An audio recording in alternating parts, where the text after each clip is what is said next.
citizens like you protect themselves every day. We talk about it every week on the Self-Defense Gun Stories podcast. Were these gun owners lucky, or did they have a plan? How should we defend the people we love? We discuss recent examples on the Self-Defense Gun Stories podcast. Put us in your pocket.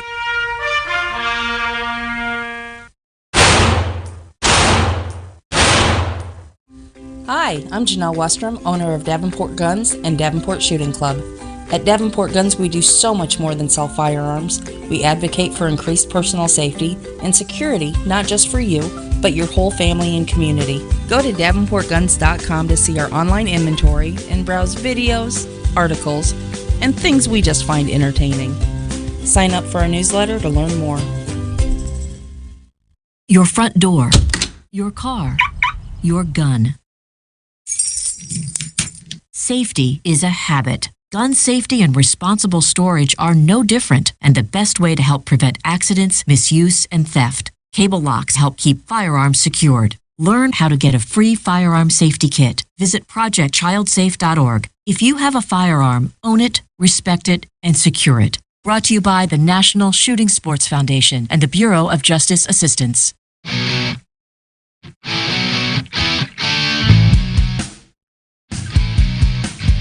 Hi, this is Paul Lathrop from the Polite Society podcast. I wanted to let you know that the show you're listening to is a proud member of the Self-Defense Radio Network. You can check out all the shows on the network by going to selfdefenseradio.net or tune in for more on Self-Defense Mondays on Karma Radio, krmaradio.com. This is Cheryl Todd of Gun Freedom Radio, and I am proud to join Amanda Suffolcool and all the 50 women, one from each state, in our grassroots efforts to protect the Second Amendment as delegates of the DC Project. Grassroots organizations like the DC Project run on donations, so please consider donating to our GoFundMe/DC Project to keep the promise of freedom alive. Had a dirty day? Grunt Goat Tactical Soaps, made from fresh goat's milk and organic oils that detoxify, clean, and restore moisture to skin, will get you ready for your next adventure. These unique soaps are handcrafted in the Blue Ridge Mountains and shipped to anywhere in the U.S. Visit SillyBillyGoatFarm.com for their full line of Grunt Goat Tactical Soaps. That's SillyBillyGoatFarm.com. Ladies, ever wish you could find a brand that understood the difference between feminine and functional? A brand that didn't make you choose between looking good and looking tough.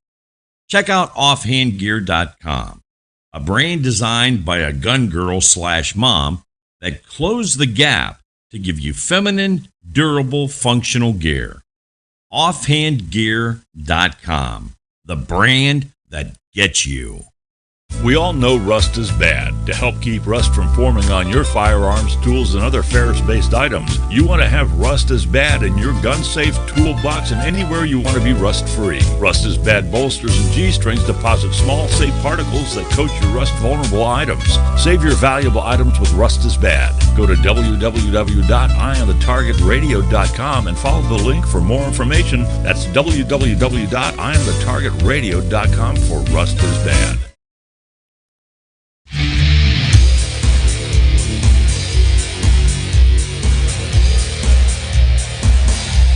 Okay, so we are back. So, I don't know if you've heard the new news that the U.S. Capitol Police rejected offers of federal help on the January 6th mob circumstance. Their words, mob. On the peaceful protest that turned not so peaceful. Some of what Pelosi was in charge of the security there, and she told them all to stand down. So that there's stories coming out that there's a good chance that she's the one that opened the gate and told them to let them in and all that stuff. So a lot of the stuff that I think is going to end up quietly going away in the. Well, I don't know, but there are still people. They are still working diligently to identify everybody that went into the Capitol that was part of that protest. And I do know that there are some people in the gun world that were there, and there's some people that were from just basically in our circle that we know that are non-gun people that were there that have been identified, and I don't know that they were actually in the Capitol, but I know that they were very close to it. And right. so The funny part is when everyone's finally had enough, that they're going to be surprised at how small that group was on the 6th. When they finally all decide we're all going to town, it's going to be amazing. Yeah. There is this. I mean, because there's a spot where in business they say don't push a loyal person to a point where they don't care anymore.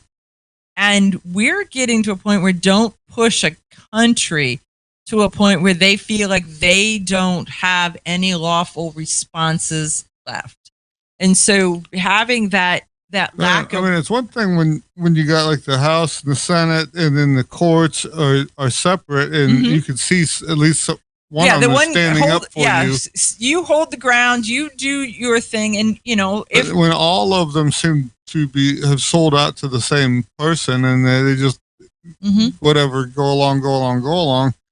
Pretty soon it's like, well, what choice do I have? Right, and so there is that. The video producer was nowhere near the Capitol on January 6th. He just wants to make that very clear. I too was not there. Though I have to say that I was asked to go speak on the stage, and I told my boss, I was like, if I didn't have this pesky job, I would be at the Capitol. And later on, he was like, see, it's a good thing you have this pesky job. Right.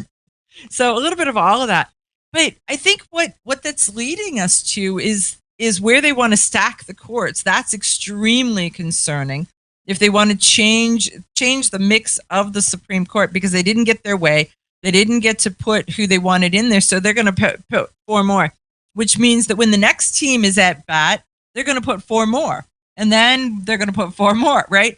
It will be the never-ending story of how do we stack the cards in our favor, whatever that favor is. And that's just not how a government should be run. Right, and you'll end up with 23,000 people on the Supreme Court, and nobody can make a decision at that point. Then it's going to be the 9th District. Just saying. So, but what that does do is that leaves states and states' rights. And we've talked about it before, but there really is a push for the states to stand up and say nevermore. It's funny, I'm watching some of the stuff in the one side of the gun laws are take the guns, more background checks. The other side is let's let you have suppressors without regulation, blah blah blah. Right. There's all kinds of states that are voting on constitutional carry, on these Second Amendment sanctuaries and everything like this. So both ends of this fight are in full bloom. It's just which side are we hearing about? Right. So you're seeing both ends of the spectrum just being played out, but one on the state level and one on the federal level. The states' rights thing, we've been talking about it for years. We figured it was going to come down to either guns, abortion, or drugs were going to be what was going to finally get the states to take their power back. In 1818, the states started to let the federal government have more and more duties so that they didn't have to deal with it. It's kind of gone wild. Off Girls the rails. Gone Wild. I'm just saying. So they're looking at taking some of this power back. A lot of it is we don't know what's expected of us, and so there's a lot of new territory that we're working on covering. And it's kind of funny because they'll just say, "Oh well, we're just going to keep your highway tax money, so you won't have no money for infrastructure." Even though now they've redefined what infrastructure means. Right. So they'll just keep the tax money. And well, the answer is then on the state level, it's like, well, we'll just quit sending it in. Right. We can do that. What do they call that? This conscientious objector. So we'll just put our tax money in the bank like you would escrow account. In an escrow account. There you go. We paid it. It's just sitting there waiting. And when you behave the way you're supposed to behave, then you'll get it, right? Well, and that's the thing. A lot of people are saying about their regular income taxes that if we all just stop paying it, they can't arrest us all. Right. Well, wait, wasn't that Nicolas Cage that was kind of advised that income taxes weren't legal, and so something? Yeah, I think it was somebody like that. But yeah, well, and since the president says that all of the amendments are not written in stone, that means that there's room to wiggle on that. Right. The income tax one too. I don't know. I don't. There's this spot where I'd like to go along to get along, but I don't want to be the first guy, and I sure don't want to be the person that. See, that's the I don't trouble. want to be. No one wants to be the first guy, and I don't want to be Heller. I don't want to be like everybody talks about the Suffolk tax law thing, where it was just a shame that she went to jail like that, right? Right. And sometimes you don't live through the experience, although you're famous for it. You were killed off early, and then your name stuck to the memorial. And I don't want it to be the Suffolk memorial tax law, right? I don't. I don't know. Any of you guys want to be that case law person? I can't. I just can't see where we wanna where that sounds like any give me a headline that says Rob Wiggle Room. Can't say that fast or you get all. Yep. So Rob's middle name now is Wiggle Room. So he's got some room to. But I mean, it's just interesting to see where all of this is and what recourse you've got and how that is. So much respect for our elected officials because it's a tough job. Grab your friends and